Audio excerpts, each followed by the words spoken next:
Naniniwala mga petitioners laban sa Duterte Youth na mas kakatigan sila sa hirit nilang kukapigilan ang proklamasyon ng party list.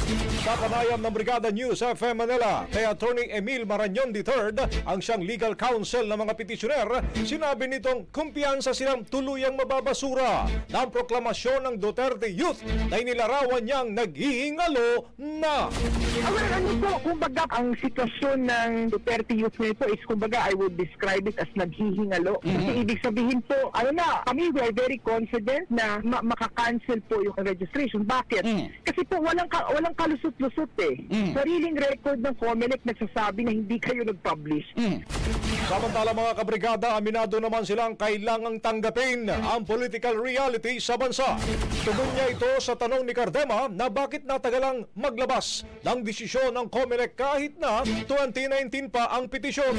Anila hindi basta-basta makapagdesisyon ng COMELEC noon dahil Duterte ang mga nakaupo. At sa huli, dinimpa ni Marañon na handa sila sa posibleng kaso ng Duterte Youth. Kami mag-aantay lang naman kami. Of course po, yung mga desperadong tao po, kahit ano na lang papatulan. So kahit wala namang karason-rason na aakyat sa Korte Suprema, because po kumbaga halatang-halata po na uhaw yan sa poder yung mga taong yan.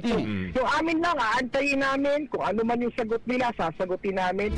Inihain naman ng Kabataan Tayo ang Pag-asa, isang youth election watchdog, ang petisyon noong taong 2019.